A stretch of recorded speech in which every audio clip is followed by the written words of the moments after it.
Sunday dinner at my parents' house had always been mandatory. Even after the divorce, even with 2 kids to wrangle, I still showed up every week because my mother insisted family time mattered. She'd set the dining room table with her good china, make pot roast, and create the illusion that we were still the perfect family we'd never actually been. This particular Sunday, my brother Nathan arrived late as usual, making a grand entrance through the dining room doors like a celebrity at a premiere. Sorry, he said, kissing Mom's cheek. Conference call with investors. You know how it is when you're running a successful company. My 10-year-old daughter, Emma, looked up from her plate. What's your company do, Uncle Nathan? Commercial real estate development, sweetheart. Very complicated. Very lucrative. He sat down across from me and smiled. Not everyone in the family can handle that kind of pressure. I felt the familiar knot forming in my stomach. My 7-year-old son, Michael, was focused on his mashed potatoes, oblivious to the tension. How's the bookkeeping going, Sarah? Nathan asked, loading his plate. Still doing data entry for that accounting firm. I'm a senior financial analyst, actually, and it's going well. Right, analyst. He said it like I claimed to be an astronaut. Must be nice having a simple job. Clock in, clock out, no real responsibility. Emma watched the exchange, her fork paused halfway to her mouth. Mom changed the subject to Emma's upcoming school play, but Nathan wasn't finished. Throughout dinner, he made small comments about my modest car in the driveway, my quaint rental house, and how I was doing my best as a single mother. Then, as Mom was serving dessert, Emma asked the question I've been dreading. Uncle Nathan, why do you always say mean things about Mom? The table went quiet. Nathan's smile didn't waver. Mean things? Emma, honey, I'm just being honest. Your mom is the family failure. She'll never amount to anything. Not like me, not like your grandfather was. Some people are built for success, and some people, he gestured at me, aren't. Emma's eyes filled with tears. Michael looked confused. I felt my face burning, but kept my expression neutral. Nathan, Dad said quietly, that's enough. What? The kids should understand reality. Sarah barely scraped through community college, took forever to get any job, and got divorced because she couldn't keep a husband happy. I'm actually doing her a favor by being honest. A tear rolled down Emma's cheek. She looked at me like I could fix this, make it not true. I reached over and took her hand. It's okay, sweetheart. But he said you're a failure, Emma whispered. People say lots of things, I said softly. I looked at Nathan. We should go. The kids have school tomorrow. I gathered our things while my children sat in stunned silence. Mom tried to apologize, but I just kissed her cheek and left. In the car, Emma cried quietly. Michael asked if we were poor. We're fine, I told them. We have everything we need. That night, after putting the kids to bed, I sat in my home office and looked at the files I'd been avoiding. Morrison Development Group, Nathan's company. The one he'd started 6 years ago with his own money and brilliant business sense, according to every family dinner conversation since. What Nathan didn't know, what nobody in the family knew, was that I'd been the anonymous investor who'd saved his company from bankruptcy 3 years ago. He'd overextended on a commercial property deal, made promises he couldn't keep, and been days away from losing everything. I'd bought in through a shell corporation, providing the capital injection he desperately needed, 60% ownership in exchange for $6 million. Nathan thought his mystery investor was a venture capital firm that didn't want publicity. He had no idea it was his failure sister who'd been quietly building a stock portfolio since college, turning a small inheritance from our grandmother into substantial wealth through careful investments. I planned to tell him eventually to use it as leverage to make him treat me with basic respect. But watching my daughter cry over dinner had changed my timeline. Monday morning, I called David, Nathan's business partner and the only other person who knew my identity. David, it's Sarah. Time for that emergency shareholders meeting. You're sure? This will blow up your family. My brother called me a failure in front of my children, I'm sure. We scheduled it for 3 o'clock that afternoon at the company's downtown office. David would inform Nathan it was a mandatory meeting with the majority shareholder, nothing more. I picked up Emma from school at 2:30. Her teacher had called to say she'd been quiet all day, not participating like usual. I don't feel good, Mom, Emma said in the car. What hurts? My stomach and my head. Can I stay home tomorrow? I recognized anxiety when I saw it. My confident, outgoing daughter had been shattered by one dinner. Emma, do you trust me? She nodded, though her eyes were uncertain. Then I need you to do something brave with me. Can you do that? 20 minutes later, I walked into Morrison Development Group's office with Emma's hand in mine. Michael was at his after-school program, but Emma needed to see this, needed to understand that her mother wasn't a failure. The receptionist looked surprised. Can I help you? Sarah Morrison for the 3 o'clock shareholders meeting. I'll let Mr. Morrison know his sister is here. Actually, I'm not here as his sister. David emerged from the conference room. Sarah, Emma, come on back. Nathan was already seated at the conference table, looking annoyed and checking his expensive watch. His expression shifted from confusion when he saw me to irritation when he noticed Emma. What is this? Why is Sarah here? And why did you bring your kid to an office? This is completely unprofessional, David. Sit down, Nathan. David's voice was firm. The majority shareholder is here to discuss company direction. Fine, but Sarah needs to wait outside. This is business. I'm not waiting outside, I said quietly, guiding Emma to a chair. I'm the person you're meeting with. Nathan laughed. What are you talking about? David placed a folder in front of Nathan.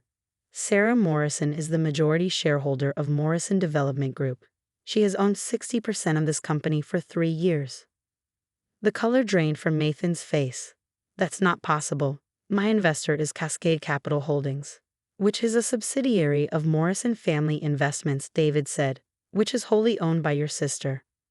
I watched Nathan process this, watched him open the folder and see the documentation, the stock certificates, the corporate structure, my signature on everything.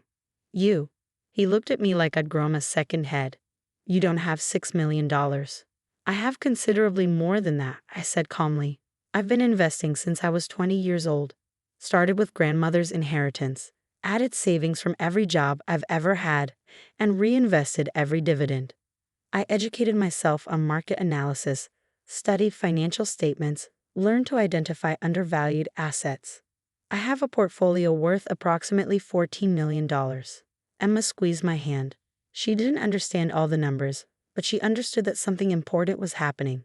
This is a joke, Nathan said. Some kind of revenge for yesterday.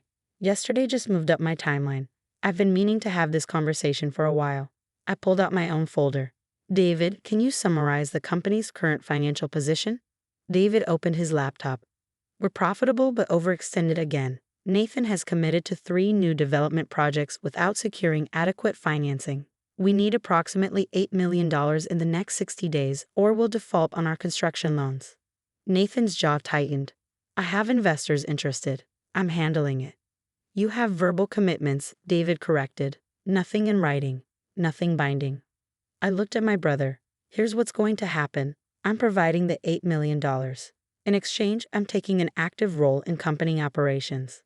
Absolutely not. This is my company. This is my company.